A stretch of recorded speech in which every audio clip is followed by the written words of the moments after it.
আজ আছে আমার কাকার মেয়ের জন্মদিন, কিন্তু আমি তো সেটা ভুলেই গেছিলাম। ভাগ্যিস ভাই আমায় টাইম মতো মনে করিয়ে দিল। তাই তাড়াতাড়ি করে রেডি হয়ে আমার বাইকটা নিয়ে চলে আসলাম বাজারে বোনের জন্য একটা গিফট নিতে। বাজারে পৌঁছে আমি চলে আসলাম একটা মোবাইল কভারের দোকানে। ওখানে এসে আমি বোনের জন্য একটা মোবাইল কভার দেখছিলাম, কারণ আমি ভাবলাম ওকে একটা মোবাইল কভারও গিফট করা যাক। কারণ আমার কাকার মেয়ে অনেকদিন থেকেই একটা মোবাইল কভারও ইউজ করছিল, তাই ভাবলাম ওর জন্য এটাই হয়তো ভালো উপহার হবে। কিন্তু চিন্তার বিষয় তো একটাই, বোনের আমার দেওয়া উপহারটা পছন্দ হবে কিনা সেটাই ভাবছি। যাই হোক না কেন, ওসব ভাবতে ভাবতে আমি চলে আসলাম বাড়িতে এসে আগে আমি বিট্টুকে পরিয়ে দিলাম সোয়েটার, কারণ বাইরে পড়েছে প্রচুর ঠান্ডা। আমার তো আজ এক সপ্তাহ ধরে জ্বর সর্দি লেগেই আছে। যাই হোক না কেন, তারপর আমরা সবাই মিলে চলে আসলাম বোনদের বাড়িতে এসে আমি তাড়াতাড়ি করে কেক টেক সব ঠিক করে নিলাম। তারপর আমি চলে আসলাম বোনের কাছে আসতেই আমি তো ওর দুটো চোখ বন্ধ করে নিয়ে চলে আসলাম এই ঘরেতে। আর এই ঘরের মধ্যেই ছিল আমাদের সারপ্রাইজ। বোন তো জানতোই না ওর বার্থডেতে আমরা সবাই মিলে এসে ওকে সারপ্রাইজ দেবো।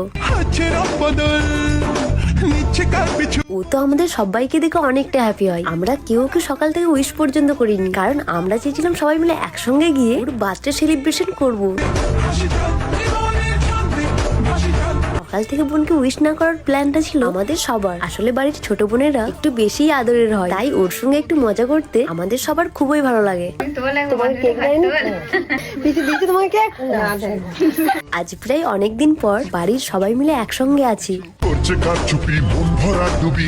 যাই হোক না কেন, তারপর আমি বোনকে আমার দেওয়া ছোট্ট গিফটটা ওর হাতে দিয়ে দিই। জানি না আমার দেওয়া গিফটটা ওর ঠিক কেমন লাগবে, বাট আমার তো গিফটটা খুবই পছন্দ হয়েছে। আসলে বোনের মোবাইলের কভারটা অনেকদিন আগেই জানি না কেন হলুদ হয়ে গেছিল, কিন্তু সেই থেকে ও কভারটা চেঞ্জও করেনি। তাই আমি ভাবলাম এটাই হয়তো ভালো গিফট হবে। আসলে আমি যখন কারোর জন্য কিছু নিই তখন আমি এটাই ভাবি, যদি সেই মানুষটার পছন্দ না হয় তাহলে কি হবে। যাই হোক না কেন, এইসব ভাবতে ভাবতে বোন দেখি আমাকে আনন্দে জড়িয়ে ধরে নেয়।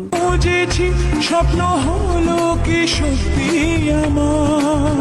বোনের আমার দেওয়া উপহারটা পছন্দ হয়েছে, এটা শুনেই তো আমি অনেকটা হ্যাপি হয়ে গেছি। কারণ ভাই বোন মাদের খুশিতেই আমার খুশি। ওরা ভালো আছে মানে আমি ভালো আছি। যাই হোক না কেন, তারপর কাকি আমাদের সবাইকে দিয়েছিল পায়েস খেতে। যদিও পায়েস খেতে আমার অতটাও ভালো লাগে না। এদিকে আমার দাদিটাকে দেখো, আমার প্যান্টে একটুখানি পায়েস পড়ে গেছে বলে তাড়াতাড়ি কতটা যত্ন করে পায়েসটা নিজের শাড়ি দিয়ে মুছে দিল। আসলে নানি দাদিদের ভালোবাসা এরকমই হয়, মানে আমার প্যান্টে পায়েস পড়ে গেছে, আমার কোনো হুঁশ নেই, কিন্তু দাদি দূর থেকে দেখতে পেয়ে ছুটে চলে এসেছে। এটাই হলো দাদি আর নানিদের ভালোবাসা। তারপর আমার মাটাকে আমি একটুখানি পায়েস খাইয়ে দেবার পর আমরা সবাই খেয়ে নিচ্ছিলাম লুচি, কারণ কাকি অনেকটা ভালোবেসে আমাদের জন্য লুচি বানিয়েছিল। তো যাই হোক না কেন, লুচি খেতে খেতে আজকের ব্লগটা এখানেই শেষ করলাম।